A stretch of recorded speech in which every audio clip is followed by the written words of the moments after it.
Dahulu kala di dunia murim, hiduplah empat master bela diri yang memperebutkan siapa yang terkuat di antara mereka. Tapi di sisi lain, ternyata ada kultus iblis yang ingin menguasai dunia murim. Akhirnya, bawahan dari kultus iblis membuat rencana untuk menangkap keempat master tersebut. Kultus iblis pun menyandra salah satu dari anak master bela diri, dan sebagai gantinya, keempat master harus tunduk dan menyerah dan ditangkap oleh kultus iblis. Keempat master lalu dikurung dalam ruang bawah tanah. Kemudian, salah satu murid dari kultus iblis diperintahkan untuk belajar pada keempat master bela diri. Tentu saja, keempat master menolak. Namun, setelah dibujuk dan diyakinkan, mereka pun akhirnya mau dengan syarat mereka akan dibiarkan hidup setelah diajarkan 10 tahun ilmu bela diri. Latihan pun dimulai dan 10 tahun pun telah berlalu. Di dalam kultus iblis, tepatnya ruang bawah tanah, keempat master dan muridnya tadi berusaha untuk kabur. Namun, penjaga menemukan mereka dan akhirnya terjadilah baku hantam. Keempat master dan muridnya menang telak. Karena ternyata, si murid itu tidak hanya belajar 4 ilmu bela diri, melainkan 5 ilmu bela diri. Yang bisa mengubah penampilannya menjadi rambut merah dan juga mata merah. Di dalam pertempuran yang terjadi, mereka pun unggul. Namun siapa sangka, tiba-tiba dari ujung lorong melesat dengan sangat cepat. Sulit merah terang menghunuskan pedang dan pada saat itu juga keempat master dan muridnya pun mati tanpa perlawanan.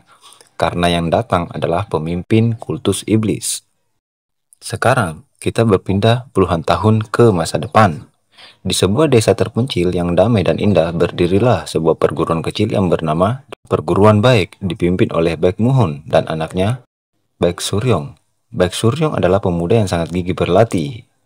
Dia berlatih bela diri, namun karena kelainan dari lahir, tubuhnya sangat lemah seperti ibunya yang meninggal setelah melahirkannya.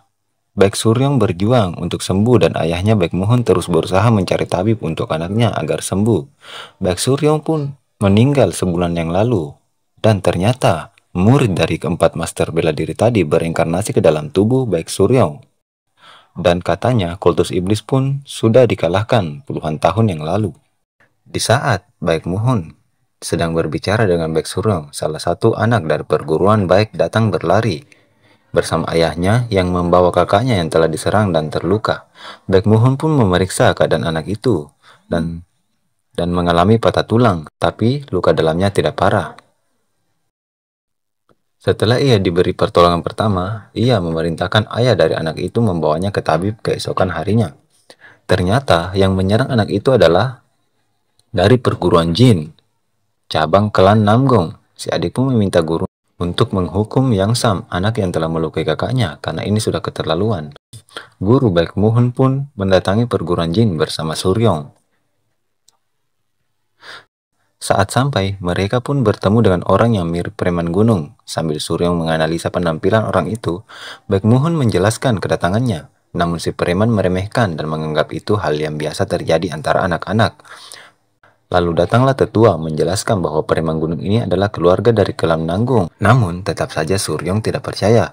Dia pun memaksa si preman untuk menunjukkan teknik dari klan Namgung yang membuatnya tidak bisa berkutik dan berkata, "Kau adalah petarung dari sekte iblis karena hawa membunuh yang sangat kuat." Suryong tahu karena dia adalah orang dari kultus iblis di masa lalu. Karena sudah ketahuan, akhirnya mereka pun membongkar identitas mereka sendiri yang berasal dari kultus iblis.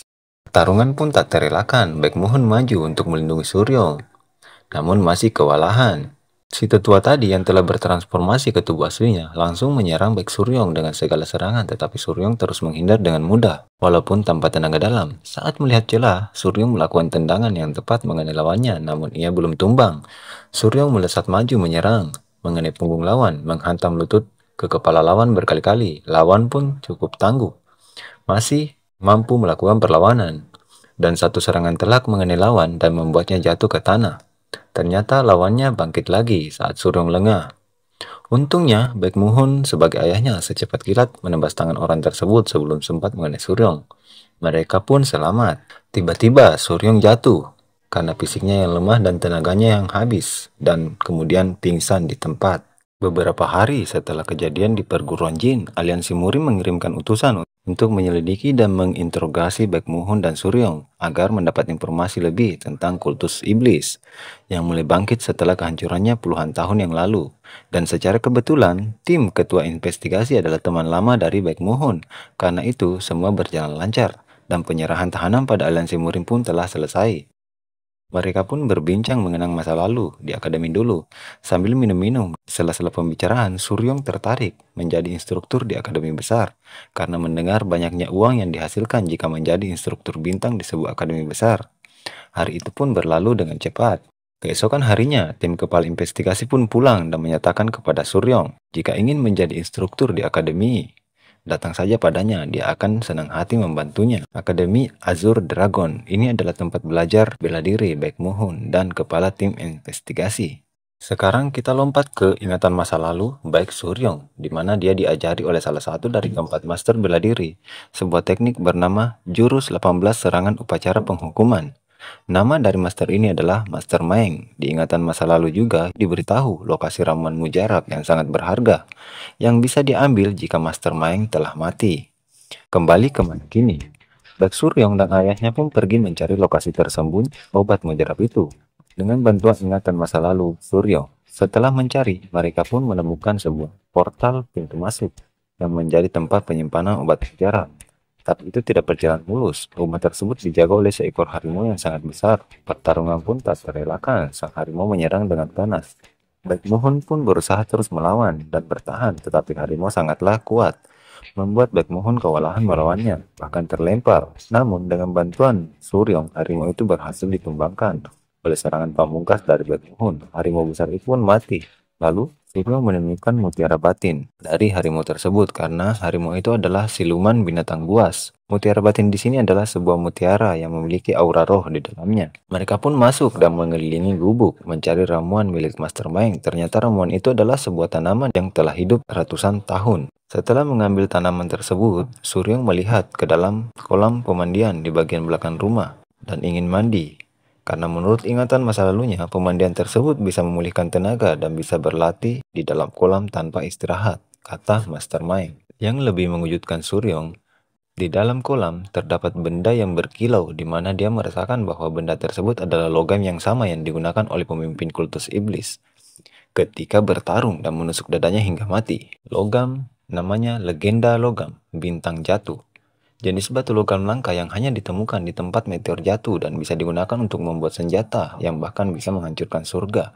Suryong pun melompat ke dalam kolam dan mengambilnya. Karena sudah sore hari, mereka pun pulang. Keesokan harinya, setelah ayah Suryong ke pasar untuk menjual kulit harimau, ia pun bergegas membuat ramuan dari tanaman langka yang ia dapatkan. Dengan cepat ramuan itu telah selesai dan tanpa pikir panjang, Suryong langsung meminumnya. Dengan cepat, obat mengalir melalui pembuluh darah Suryong. Efek ramuan tersebut langsung bereaksi membuat tubuhnya merasakan sakit yang sangat luar biasa. Dengan pengalamannya di masa lalu, Suryong langsung duduk bermeditasi untuk melawan efek pembersihan dari tumpukan ki kotor yang ada di dalam tubuhnya. Karena aliran darah di 8 meridiannya tersumbat oleh ki kotor yang bisa membunuhnya di usia 30 tahun. Dengan sekuat tenaga, Suryong bertahan agar tidak pingsan menahan rasa sakit di seluruh tubuhnya. Jika tidak, maka ia akan mati. Efek dari pembersihan ki kotor menyebabkan atap hancur dan daun-daun berguguran. Akhirnya, ia berhasil mencapai tahap pertama The Heaven Defying Divine Arts dan dia kini berhasil membuat inner dantian atau tenaga dalam di tubuhnya.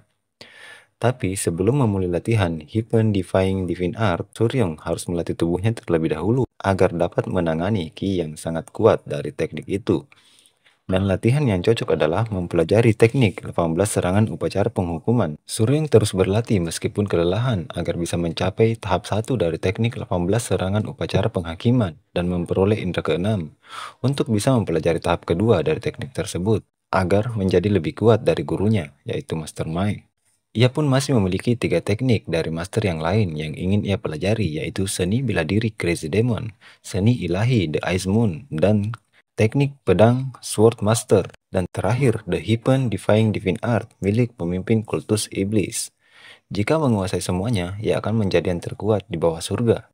Setelah malam tiba, ayah Suryong pun pulang dan menghajarnya habis-habisan karena minum obat ramuan tanpa menunggu ayahnya pulang. Esokan harinya, hidup Suryong mulai sedikit berubah. Setiap pagi dan sore bermeditasi dan juga memperkuat tubuhnya dengan latihan The 18 Strike of the Outlaw atau teknik 18 serangan upacara penghakiman. Hari yang ia tunggu pun telah tiba. Ia menerima surat dari teman ayahnya, yaitu kepala tim investigasi, bahwa Akademi Azure Dragon telah membuka perekrutan instruktur baru. Suryong pun memutuskan untuk mendaftar sebagai instruktur, tetapi dengan syarat ia harus menghadapi ayahnya. Warga desa pun berkumpul untuk menyaksikan pertarungan ayah dan anak. Baekmuhun pun langsung menyerang Suryong dengan teknik Revolving Wind Sword, tapi Suryong menangkis dengan santai dan mulai memprovokasi ayahnya. Serangan demi serangan yang dilancarkan Baekmuhun membuat Suryong cukup kewalahan, dan dengan berkonsentrasi, Suryong bisa melihat serangan ayahnya yang cepat dan menangkisnya. Baekmuhun pun kaget karena Suryong mampu menahan serangannya. Kini Suryong pun melakukan serangan balasan membuat Baekmuhun tak berkutik, dan Suryong pun menang. Di sini kemampuan Baekmuhun masih tertahan oleh rasa bersalah karena kematian istrinya dan anaknya yang terlahir lemah. Setelah kalah, Baekmuhun pun mengizinkan Suryong untuk mendaftar menjadi instruktur di Akademi Azure Dragon. Suryong pun bersiap untuk berangkat. Ayahnya pun berpesan bahwa kakeknya ada di akademi tersebut, ayah dari ibu Suryong. Dan dia adalah kepala siswi di akademi. Mungkin dia akan mencintaimu karena kau mirip ibumu, atau akan membunuhmu karena kau mirip ayahmu. Di sini, Ibu Suryong dan kakeknya berpisah karena Ibu Suryong memilih menikah dengan Baekmuhun. Ceritanya ini cinta tak direstui, makanya mereka kabur. Sekali lagi, ayahnya berpesan, jika bertemu dengan nama Mike Guryong, pertama-tama larilah. Dalam pikiran Suryong, apakah dia benar-benar akan membunuh cucunya? Akhirnya, Suryong pun berangkat.